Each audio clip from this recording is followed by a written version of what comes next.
Welcome back to No Man's Sky, everyone. Jason here, and my hazard protection is falling, and this is the beginner's guide for 2026. So in the last episode, we got our hyperdrive up and going, and we refueled it. Let's see, can I make some more? I can make some more. So we're gonna do that just real fast. So I like doing, having a little bit more, just in case we need to get, some good places here.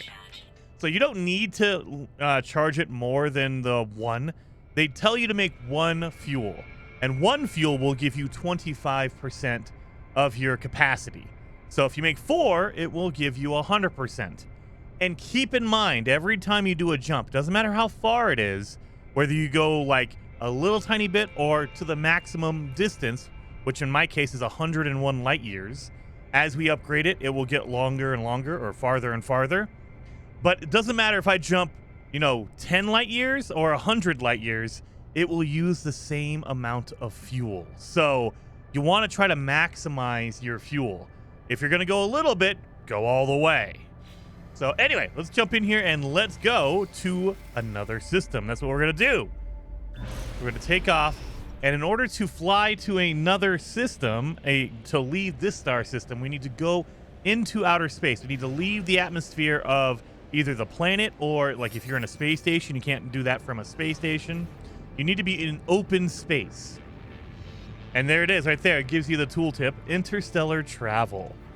So essentially, if you press down on your D-pad, now we're going to have a galaxy map that is actually active. So if we pull that up, that is a lot of information. That is a lot of information. So it pulls up a huge map with all kinds of stars all around. And if you notice, there's a yellow line that we're following. At the top of your screen, it says Destination Galactic Core. That is by default where you're going to aim. So we're trying to get to the center of the galaxy, the galactic core. But if you hit left and right bumper, or left and right on your D-pad, you can change it to be free. You can go anywhere you want. Galactic Core. If you have a mission in a different system, it will go on your mission line.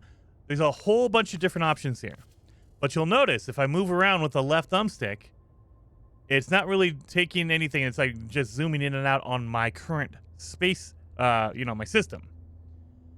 If I move my right thumbstick, yeah, it's following that line. So if I hold it to the bottom left, it'll go over here. And it kind of is guiding you on where you need to go next. However, you don't have to do that if you don't want to. So if I press B, go back, I am now unlocked. So that would be O on PlayStation. You unlock your camera. And so now you could go anywhere you want as long as your hyperdrive can get there. Notice how this says out of jump range because I don't have an upgraded hyperdrive. I can't go that far. But you don't have to go. This system is marked. I don't have to go there. I can go up here. I can go to this one. So you can kind of look around and see what's going on in this system. But just realize that every single one of these dots is a system with planets that you can go to. And it is mind-blowing. Like if I select it, there you go. So it's showing me the planetary bodies here. So there is 1, 2, 3, 4, 5, 6 planets in this system. That's crazy, right? I go to another one. This one has 1, 2, 3, 4, 5, 6 as well. Sometimes you'll run into one that has fewer or more.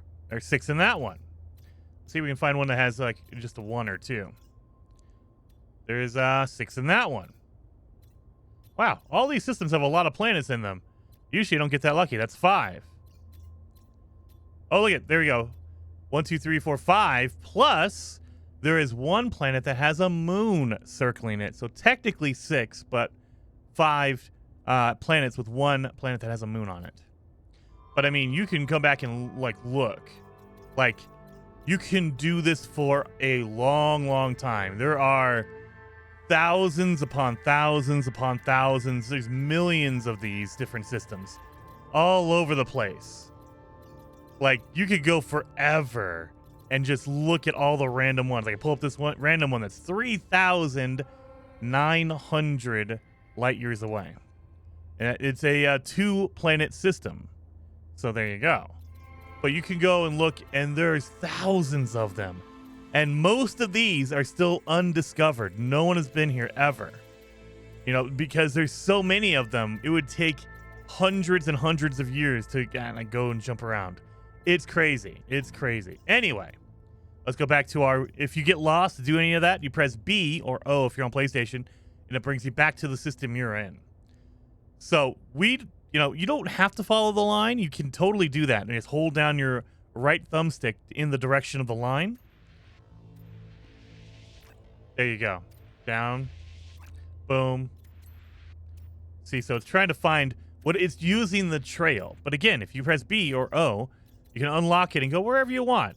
Now, you're going to see different systems. Like right now, we have a low-level warp drive. So we can go to the yellow star systems.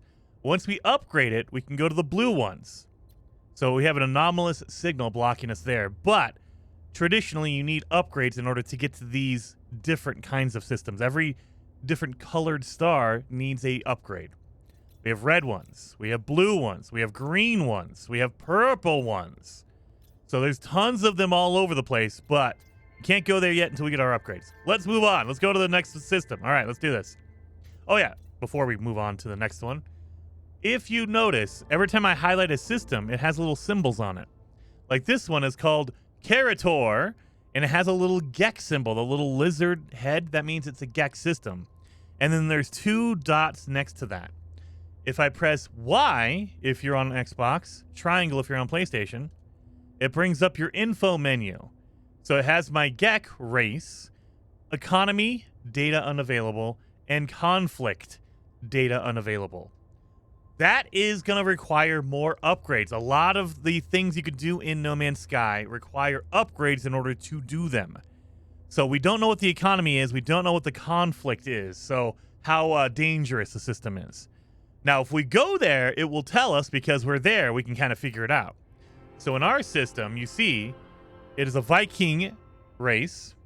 It has the economy is a mercantile economy, and it's a gentle conflict. So it's very nice. There's not a lot of fighting going on. But next to the economy, you see how there's 3 stars, and I only have 2 that are filled in. That means my system currently is a 2-star economy, meaning it's pretty good. It's not the best. A 3-star is the best, but it's not the lowest, which is 1 star. Meaning there's a lot of things here I can buy. The economy, it'll dictate the prices. So if you're in a low economy system, you can go there and they don't have very much, so you can sell and make a killing because they don't have very much. On the other hand, on a really good economy system, they have a ton. So you go there to buy stuff because they have a ton of stuff. You don't want to go there to sell anything because they have too much. They're like, look, we don't care. We don't care because we have all of it. Whereas on the flip side with a low economy, they don't have very much, so they're buying everything, but everything there is going to be really expensive because they don't have very much to sell. That's kind of the give and take of these economy. A general overview.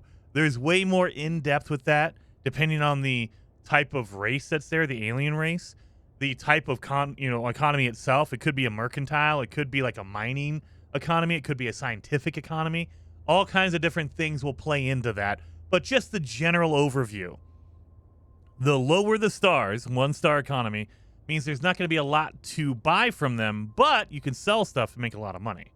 And the flip is for the 3 stars. So let's go. You know what? We're going to go to this one right here, a Korvax system.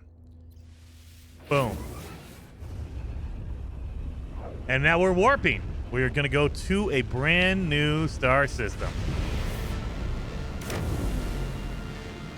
We have all new planets. And this is first contact, so no one has ever been here before. I am the first person to come to this system. It's an unknown planet. We don't even know what this is. Oh, we have a signal. Starship monitoring system report error. Guidance system malfunction. Searching for other routes. Searching.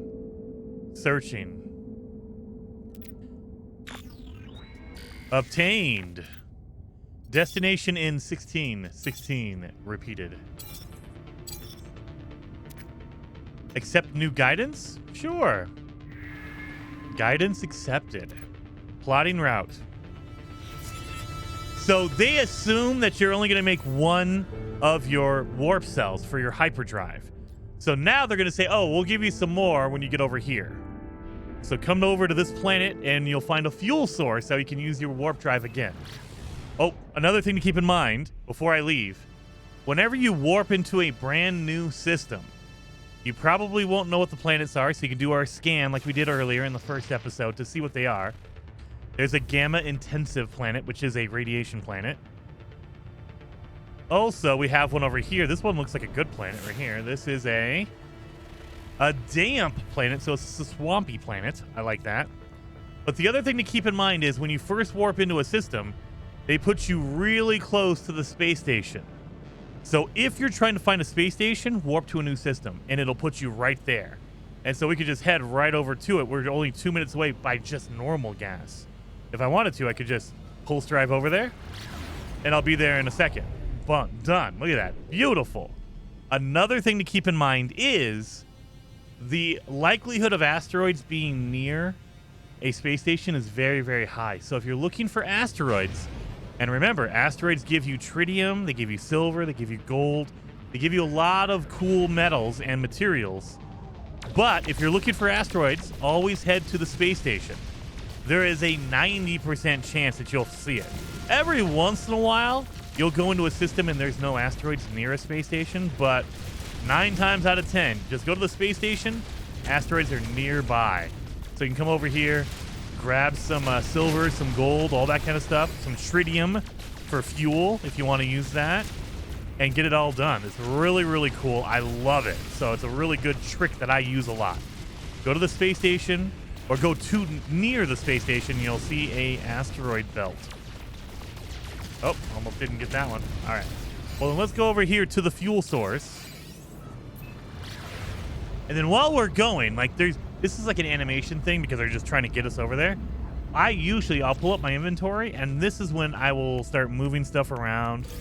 I'll start, like saying, you know what? I like to put my materials in certain spaces so I know where to look.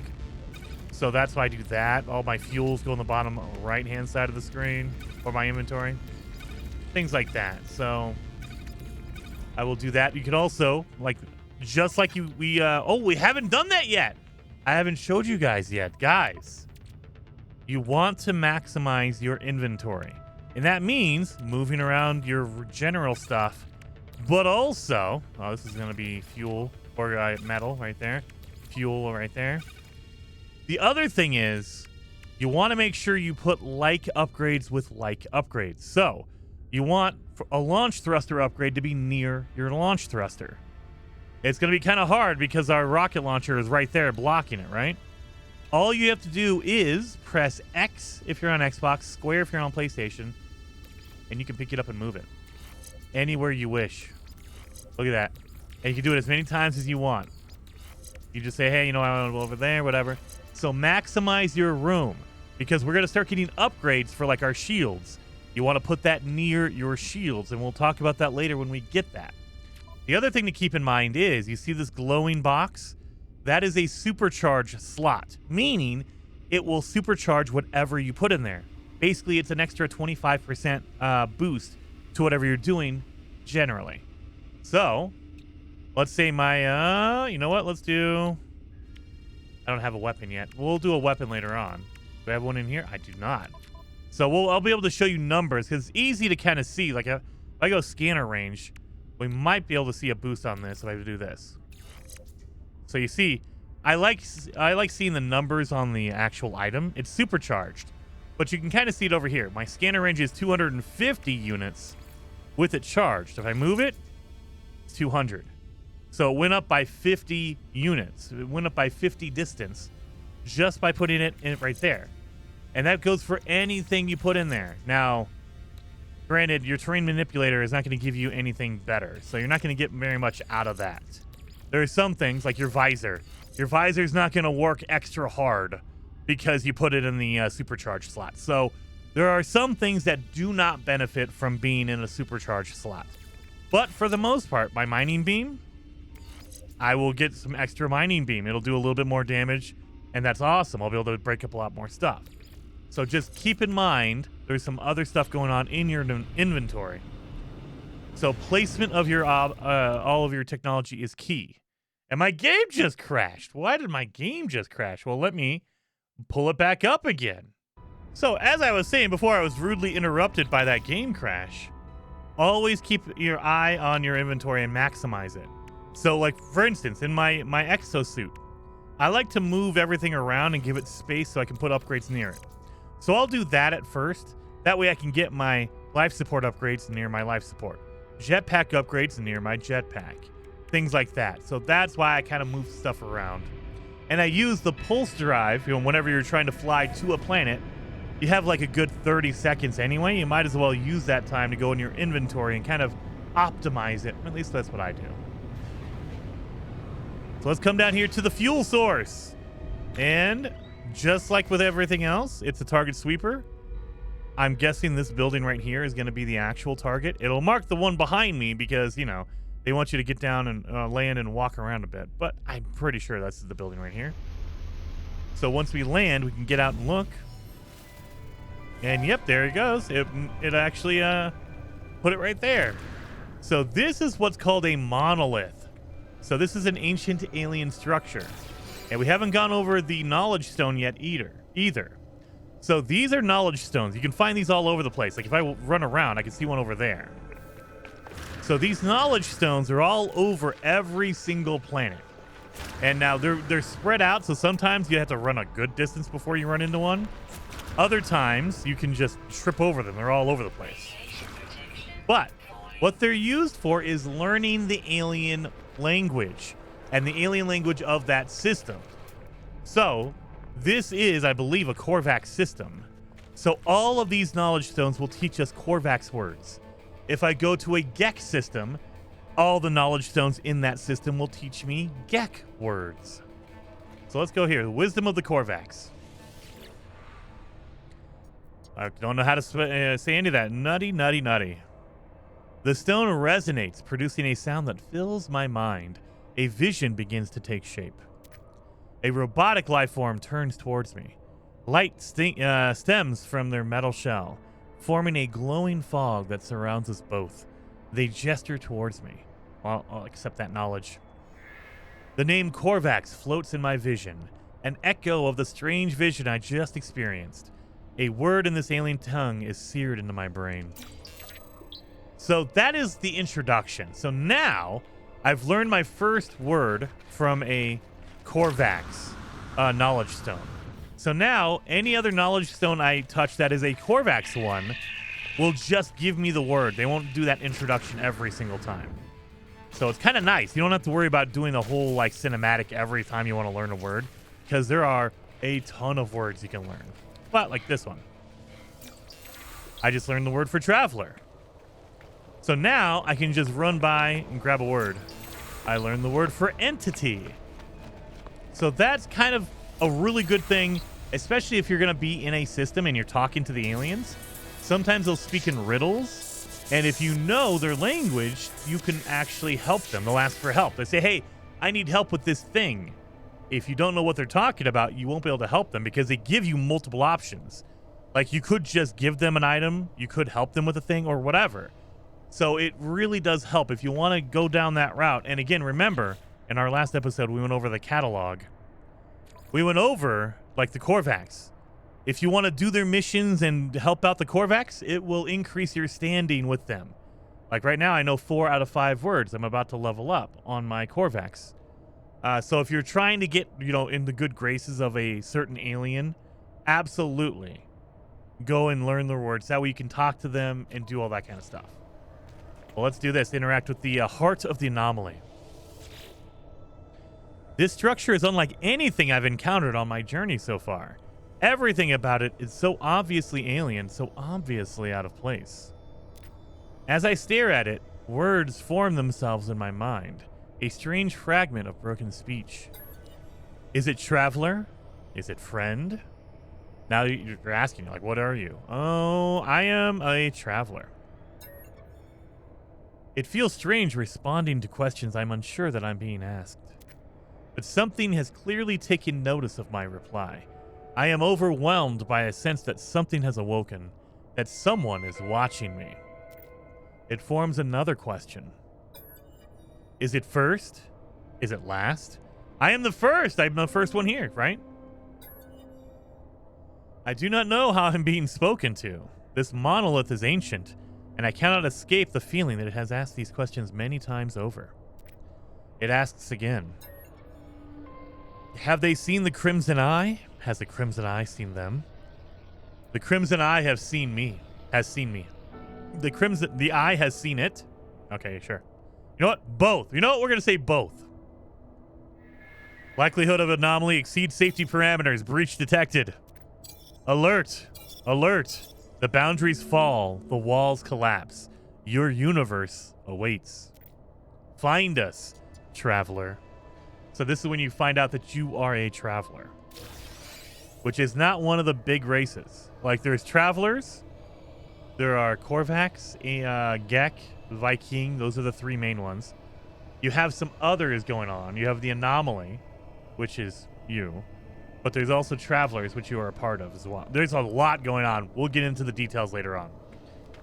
But we just got our fuel from there, so they gave us one fuel so we can warp again. We get into our ship. We can fly up. Let's refuel my launch thruster. Let's go into space.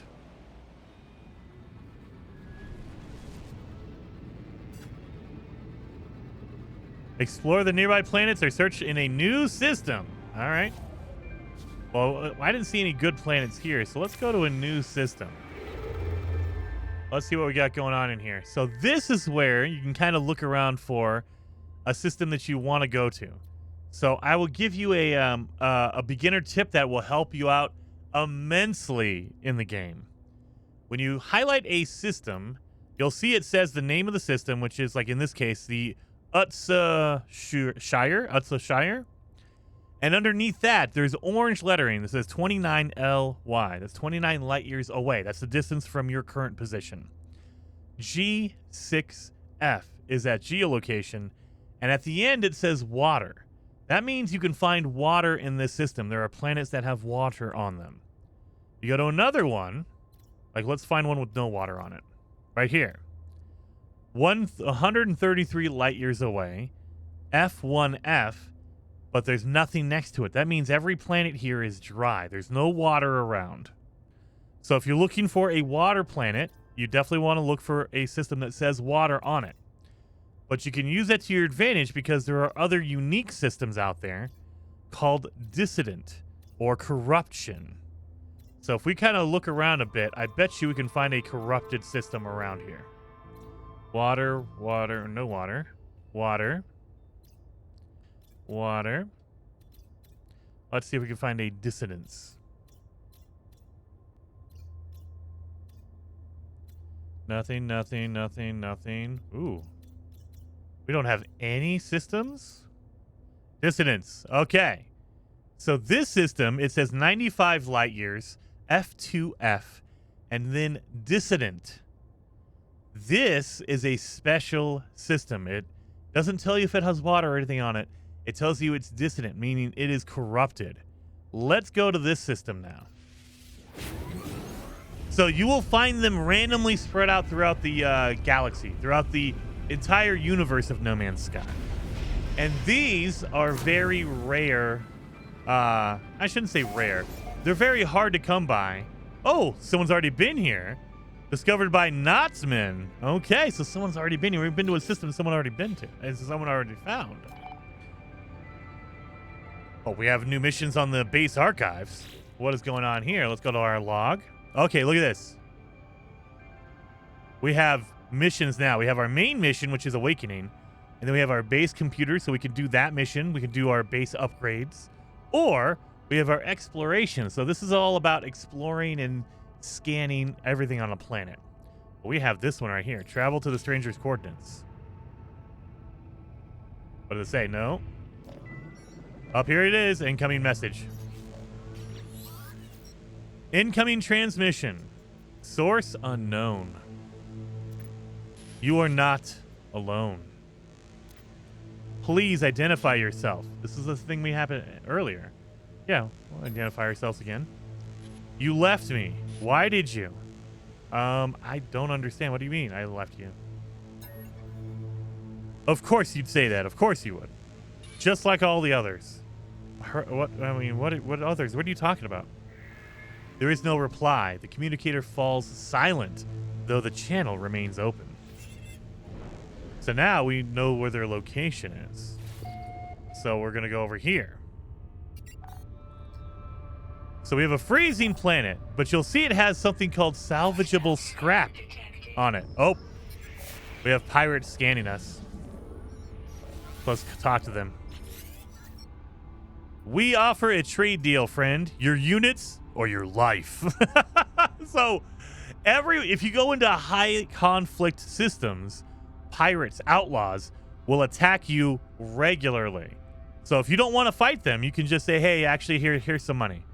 Here's some, comply. I can pay them their bribe to leave me alone. Or if I refuse, I will fight them. So I'm going to refuse. Very well, friend. Let us move on to more aggressive negotiations. So now the outlaws are going to come in and attack me. Let's see. Come on. Bring it, buddy. Bring it. So in the middle of a pirate attack, a ship battle, you cannot pulse drive. You cannot warp. If I try to warp, it says, sorry. They jam your system, so you have to fight them. So we need to shoot them. And you see that has a sphere around it? That's their shield. We have to break their shield first. And once that's broken, now we can do damage to their ship. So just aim at them and boom, you're done. Just shot down a pirate. There we go. We got a little bit of stuff from them because when they exploded, they dropped some stuff. So ship combat in the game, it can get progressively worse and worse depending on your ship. Like right now, it's kind of the intro, so they're giving me a little bit of slack. But like later on, you're going to have massive ship battles that have like 10 or 15 enemies, pirates attacking you. So you have to be careful. That was just a one-on-one, so it was kind of nice. But anyway, we came to this system because it is dissonant. It is corrupted. So what we're looking for is a planet that says dissident on it. So let's look around. Are there just those two planets? Oh no, there's one over here. Unknown. Let's scan it. There you are. A verdant planet that has star bulbs, activated copper, paraffinium salt. Dissidence detected. So dissidence is corruption.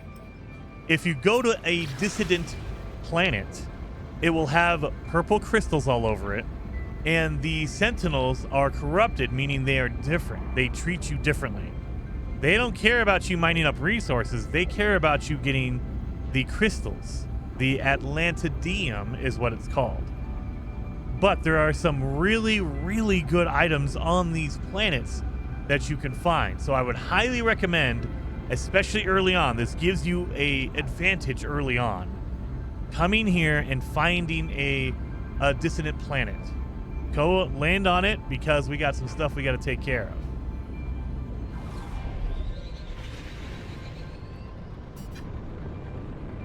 So let's land on the planet. We can kind of get a survey of what it looks like. Again, these are purple corrupted planets, so you're going to see a lot of purple. Like, there you go. The filter kicked in. Now we have purple going on here, and there's purple crystals all over the place. That is the corruption. Take a look at all that. And it looks all ripply and stuff because this is a low gravity planet. So it has gravitational storms on it. Well, let's land. Right here. Maybe not. There it is, right there.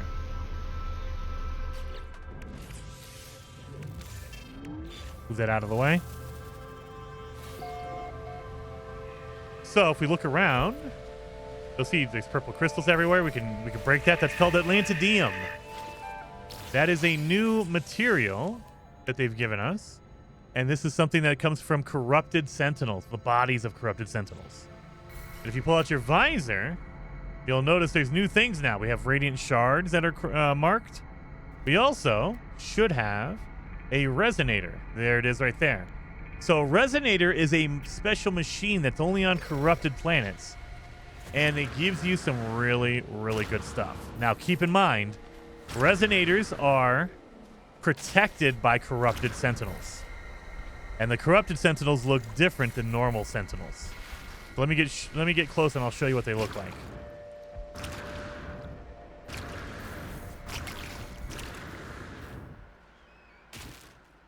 Right over here. So we're about 150 units away.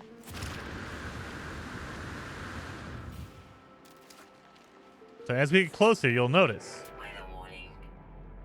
Oh, gravitational anomaly detected, so it's a gravity storm coming. Oh, there's no sentinels around this one. Really?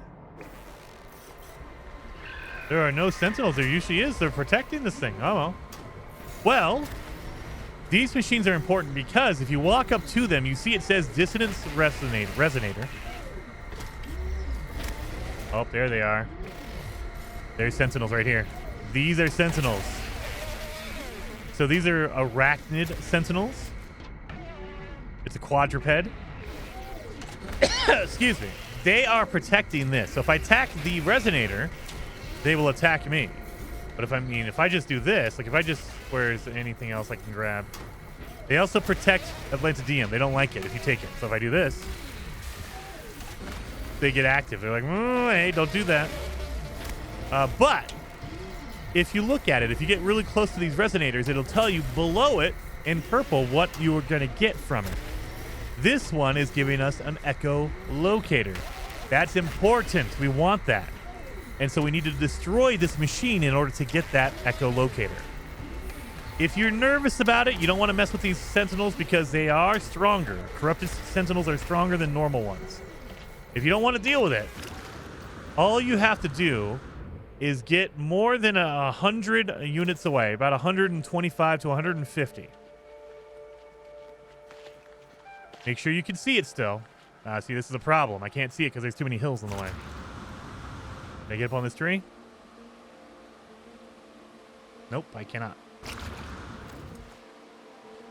If you get over 100 units away, you'll be too far away and the sentinels won't know where you're at. I would say to be safe, you want to be like 150.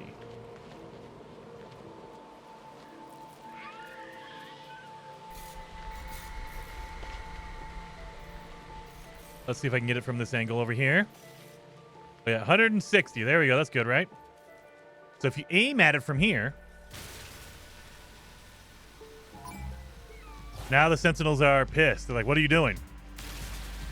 But we're too far away. They don't know what's going on. Now, if you shoot a sentinel, they know where it's coming from. So you don't want to shoot a sentinel. Be careful of these red dots because that's where a sentinel is. But we can shoot it all day long. And they don't know where it's coming from. They just know that their machine is being attacked, and they're like, what the heck's going on? They will go over to it, and they will try to figure it out. But you just don't want to hurt any of the sentinels. I think I'm doing damage to a sentinel. Yep, I am. Okay, I'm doing damage to a sentinel now. So now they know where I'm at. Hopefully they don't come over here. Let's see. Trying to do damage to that machine over there. But yeah, so right now, they're not doing anything because I'm too far away. There we go. I destroyed the machine and I got an echolocator. So now if I just wait out the timer, now they're gone. They leave me alone. So now these sentinels are back to being normal. They don't know what happened. They just know that their machine is gone now. Yeah, look at these guys. They have purple crystals coming out of them. But yeah. So great, right? You got an echolocator. If we pull up the echolocator, a curious mesh of old and new technology, a hybrid between two entirely separate methods of creation. Nonetheless, this location tracing device appears fully functional. This will mark what is called a harmonic camp. This is very important. You want an echolocator. So let's go back to our ship and let's go find a harmonic camp. Now, this is a little bit more advanced, but if you're a beginner, you just started the game, if you want to be brave and do this, it will give you a huge advantage in the game. Because harmonic camps, the location this chart marks for us, will have really high level materials. And as you can see, we didn't really need to go into combat. There's not difficult to get here and find it. Now, keep in mind, I got very lucky with my machine. A lot of times, those machines, they will not have an echolocator chart. They will have what is called an inverted mirror. And so an inverted mirror is a high-level item that you need, but it will not mark a location for you, a harmonic camp. So let me find another machine for you just to show you what normally happens. So I got very, very lucky on my first machine. It gave me an echolocator. That, again, it does not happen very often. Most of the time, those machines will give you inverted mirrors, and you might have to go through like 2 or 3 or 5 of them before you find an echolocator chart. Let me land right here.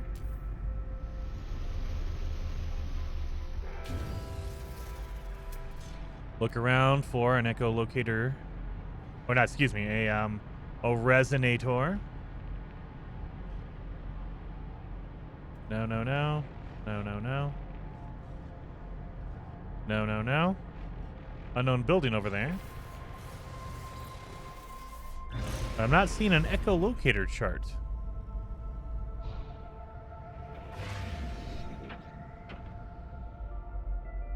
That's a little market there. We don't need to worry about that. Oh, look at that. We have a sentinel pillar right here. That's another big building. We'll get into that later on. Let's find an echolocator. We're never going to find one now. Now that I'm looking.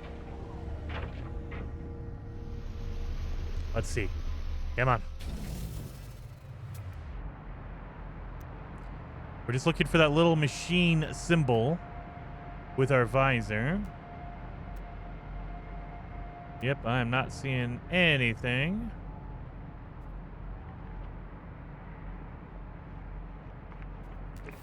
Nope, that's okay. So instead, what we'll do is we'll use the chart in our inventory. So if I fire this chart up, this echolocator, it will mark a randomized harmonic camp nearby. Harmonic echo located or detected. And it is, follow the yellow marker, right over here. So let's fly towards our echo coordinates, our harmonic echo. Again, this is really, really good, especially early on, to get an advantage because it will mark the location of what's called a sentinel ship, which is a really good ship, and a sentinel multi-tool, a laser, you know, the tool we're using. And those are very good. Both of those are very good. Let's land over here. And there's our camp.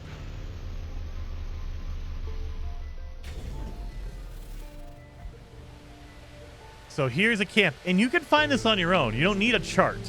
So if you want to, you can just fly low and slow in your ship and just slowly go across the surface of the planet, and you'll find one eventually, but it's going to it could take you a very long time because they are spread out. They're all over the place, but they're spread out. So I would highly recommend finding an echo chart first because it kind of helps you out.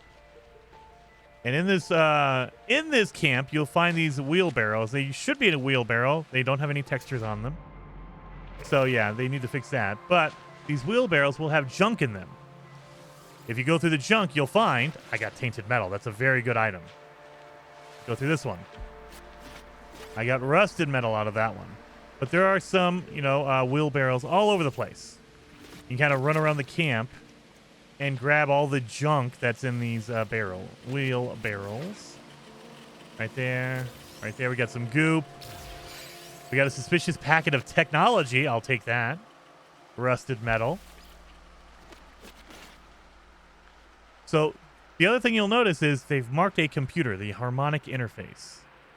So if we go over to this computer interface, it'll unlock the camp for us. Our shells consumed by fire. Our minds purged by betrayal. Banished to the glass beneath. Forgotten by creation. And every one of those has a different color, you'll notice. But no longer. We are given life as, and it cuts out, gives life to themselves. We shall create ourselves in our own image. The terminal repeats this message endlessly, a loop chanted out across its circuits. A strange interface glows with a familiar sequence of glyphs. So this is where it's going to get kind of complicated. So we need to scan the memory registers first, because we need to see what the heck's going on. Register, and it gives you all the stuff. Bottom line for this is you just need to remember what the numbers equal out to. So that first register is 21 minus 6, which would be 15. So that is a 15 for the first line, right? 1 plus 4 is 5. 5 for the second line. And then 7 plus 3 is 10. So our numbers are 15, 5, 10. That's what we need to remember. 15, 5, 10. Access the main interface. Harmony. Now we know what the numbers are. We need to input the override glyphs. So each one of those numbers corresponds to a glyph. Input my glyph. So we have glyph 1, 2, 3, 4, 5. That was one of our numbers, right? So we'll put in a 5. They do not need to be in any particular order. As long as you have all 3 of your numbers correct, doesn't matter if you do it like in any order from, highest to lowest, lowest to highest, doesn't matter. So we need a number 10 now. So this one goes to 8, page down. 9, 10, input that glyph. And now we need our last one, which is a 15, remember. You can also page through these pages by pressing up and down on your D-pad. So up and down will change your pages. We need to go to 15, which is right here. And then if you get it correct, it will unlock everything. So let's see if we got it correct. Correct. Compliance. Access granted. Harmony awaits you. We're going to lift the lockdown. So if you get the 3 numbers correct, you will get a lockdown lift. If you get it incorrect, don't you worry about it. You can always take out one of the glyphs and replace it with the correct number. Just make sure you're counting correctly. Do your math, do the registers, you're all good. So we're going to lift the lockdown. The terminal buzzes, discordant, but its circuits do appear to comply with my request. Whatever force was locking down this camp has been lifted.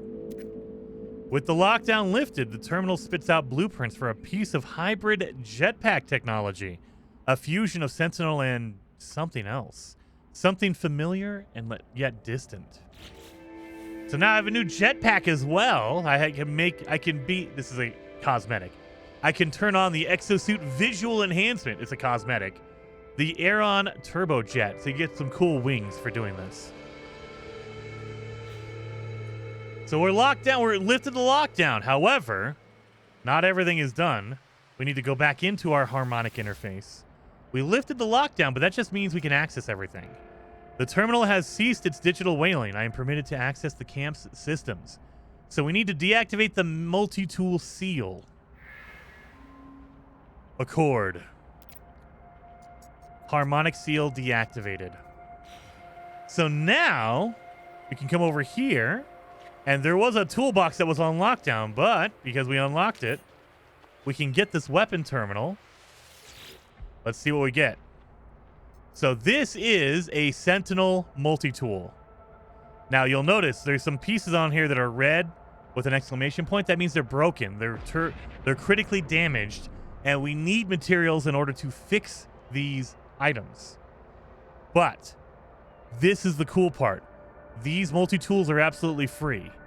In a normal space station, you would pay money for these. You have to save up your money and buy them. When it comes to Sentinel multi-tools, or ones you find out in the wild, they will be broken. So we're going to have to fix all these modules, but they're free. So we're going to compare. And that's it. So this is how it compares to mine. Look at that. Look how much better it is versus mine. That's freaking awesome. And it has more room in it once I fix all these little modules. So we're going to take it for free. I can also trade it. If I wanted to trade my multi-tool, I could trade it and get this one in its place. But I'm going to take it. That way I have both. And so now I'm using a Sentinel multi-tool rifle. I like that. If you ever want to switch back to your previous one, press down on your D-pad, go all the way over here to the gear icon, the utilities. And on the left, you'll see swap multi-tool. So now I have 2 different weapons on me. I can use 2 different weapons. I can swap between both of them. So now I have my little pistol. And again, I can go back down here. I can swap back to my rifle. There you go. So that is awesome. Sentinel multi-tools are more advanced than your normal one, the original one you came with. And there is a secret to a Sentinel multi-tool. So they come with a hijacked laser, which is awesome. It is a repurposed high-energy beam. But what you can do is you can install a secondary mining beam. And you want to do this because it powers up your mining beam even more. However, once you install this mining beam, it can never be removed. You can move it around. I can move it anywhere I want to, but it can never be destroyed. It is always going to be on your multi-tool, so keep that in mind. However, it is well worth it. So let me show you why it is well worth it. Let me find some stuff to laser with my new multi-tool.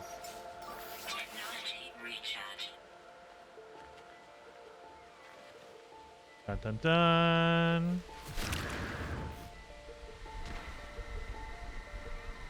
Only have 1 plant here? Yeah, I only have 1 plant. Trying to find a big plant. That way I can show you. Does it take me hopefully something that takes me a while to break. Because you can see the difference when I do it.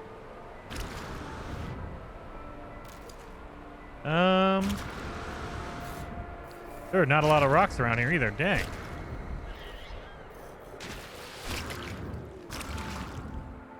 Come on, give me some rocks. I can show off this awesome laser, but I guess I'm not going to do that. All right, fine.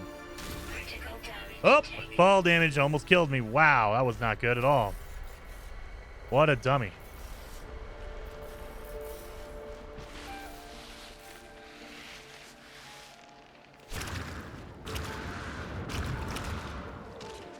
Excuse me, little guy. I'm looking for a rock. There are no rocks around here, eh? Nothing. Nothing.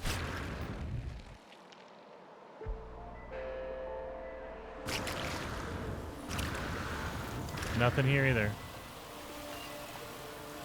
Well, dang it. How do we have no rocks on this planet? Well, I mean, there's 1 rock, I guess.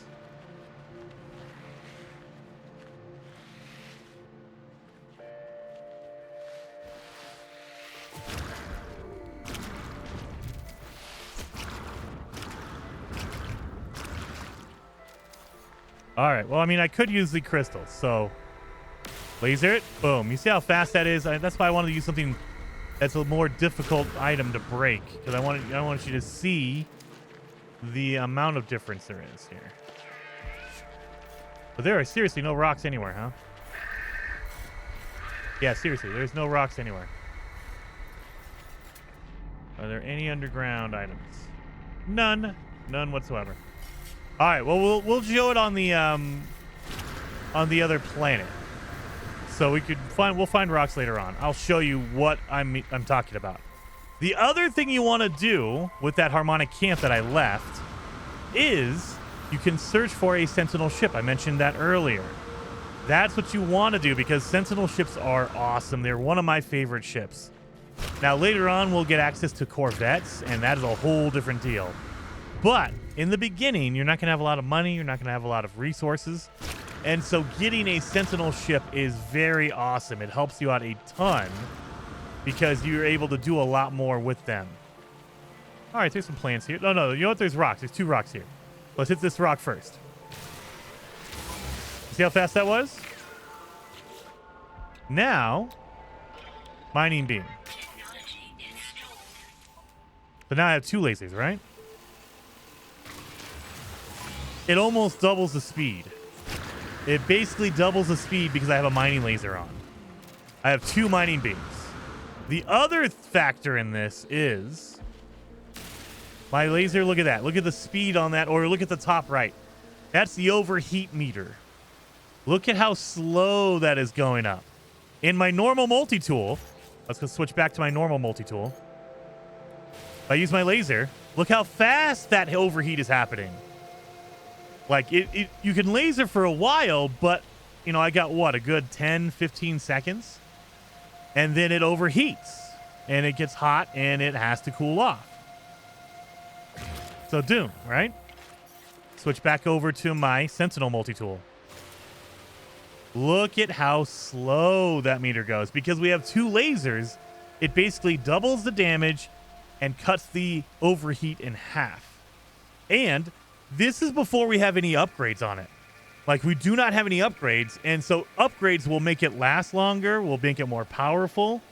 On my main save, I have a Sentinel multi-tool that is totally maxed out with all the upgrades, and it takes forever to overheat. Like, I can run that thing until the fuel is gone.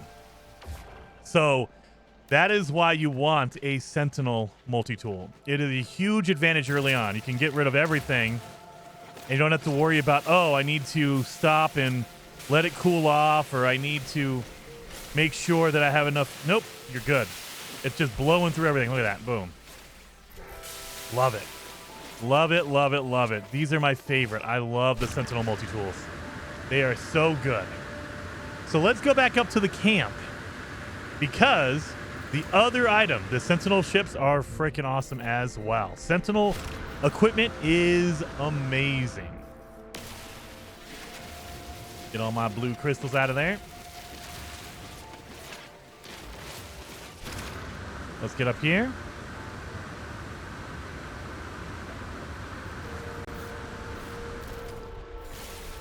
Give me all the plants for my carbon. And the cool thing about it is Sentinel multi-tools use the same fuel as a normal multi-tool. So you just use carbon just like a normal multi-tool. The Sentinel ships are a different story. So Sentinel ships don't use the same fuel. You're going to have to set it up a little bit differently, but I think it is worth it. It is worth it. Let's get back up in here to my ship. Oh my God. I went all the way down the mountain. Good Lord. That was not smart of me at all. I should have got my ship first before I decided to jump all the way down the mountain. Go, go. Almost there. My life support is getting low. There we go.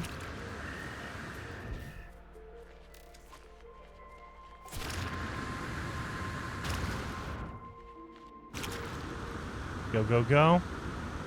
Oh, I forgot to mention what I'm doing. You guys don't know what I'm doing, because if you're a beginner, you don't know about the infinite jetpack issue. So, let me show you what I'm doing.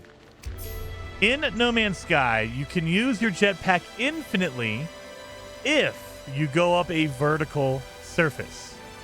So normally, like if I use my jetpack like right here, right?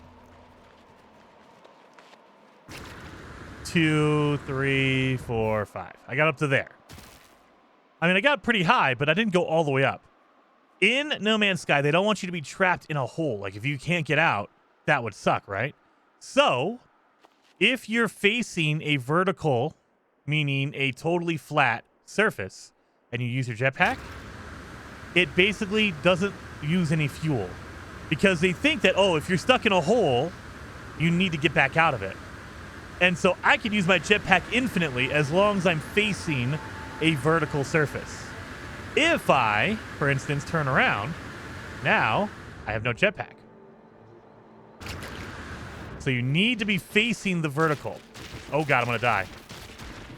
Woo-wee. That hurt a lot. So you need to be facing the vertical.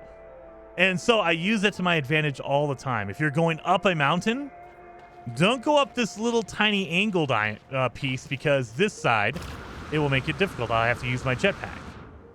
Push up against the side of the mountain, because as long as it's vertical, you can go forever. You can use your jetpack forever. And just keep going up and up and up and up until you reach the top. And once it becomes not vertical anymore, your real jetpack kicks in, and it will stop using the infinite jetpack. It's a really cool way to get around in the game. Like if you're trying to get through a lot of stuff. Or for instance, if maybe you're stuck inside of a cave and you're just trying to get the heck out of there, you can do that as well. So like if you're stuck in a cave like this, just go up the side and you don't have to worry about, oh, I'm going to run out of jetpack. Nope. As long as you're vertical, you're good to go. Oh, God. Or, you have to face the wall, Jason. Face the wall. So yeah, like this. You say, hey, I'm stuck in this dang thing. Use that. Oh, poison plants. Oh, God. Get out of there. Now I'm stuck in this hole. So now I need to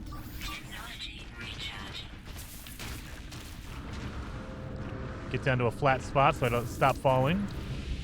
And I need to just cut my way out. So I'm going to switch back over to my other multi-tool because I have my terrain manipulator. I'm going to cut a hole out of here.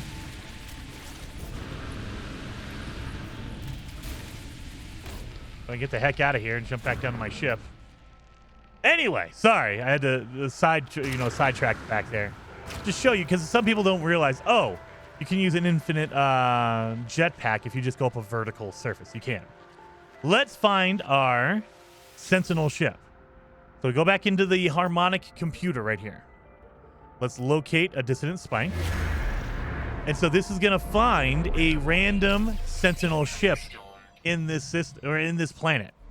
So the only place you can find a sentinel ship that's crashed is on a dissonant, a corrupted planet like this one. The ones with the purple crystals all over them. The other thing you can do, to your advantage, this computer will keep marking them as long as you want. So I would highly recommend make a save beacon. So we need metal plating.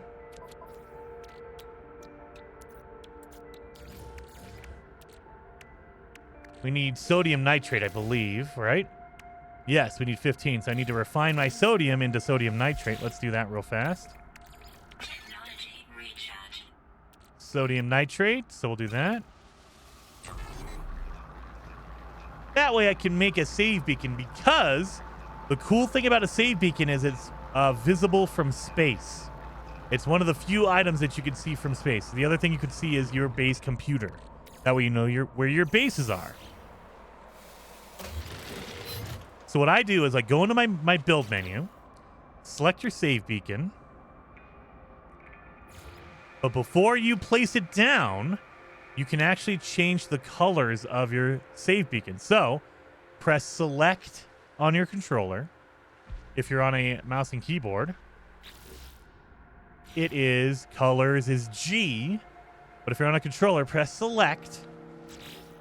And you can choose whatever color it is. You can also choose hey, you want to make it out of wood, and you can make it purple and yellow.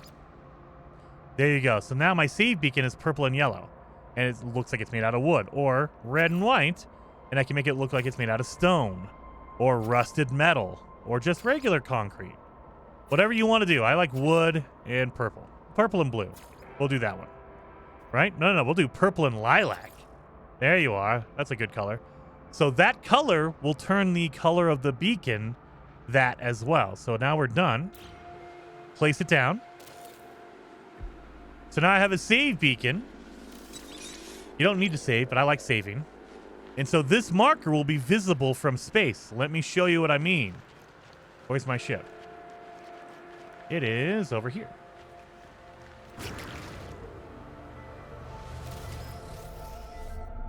So if I fly up into space,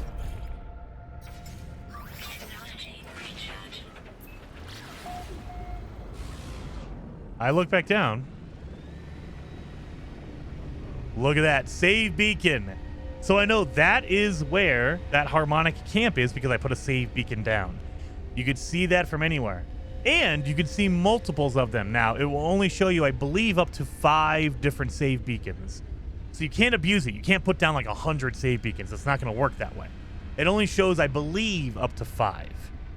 But I mean, if you just find a harmonic camp and you want to find sentinel ships, absolutely go here, do that. But that's our sentinel ship over there. Let's go find this thing.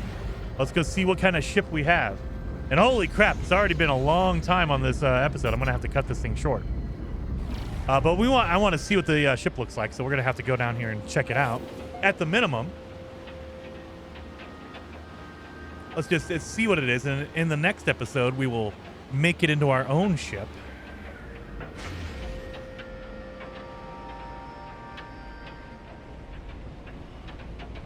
So let's get down in here. There's a storm going on, so I can't see anything. So let's see. We're going to land here. And this is our Sentinel ship, and I like this one a lot. Whoa. Look at this thing. Oh, I don't like the back end. The back end's a little too big for me. But this is a crashed Sentinel ship that we can take for our own. So if we go into it, it says it's a remnant. It tells you what class it is. So this is a C class. And this is all the broken parts on it. If we want to fix it and make it into our own, we need to reinstall the pilot interface. That's going to take 3 radiant shards, 1 inverted mirror, and a harmonic brain.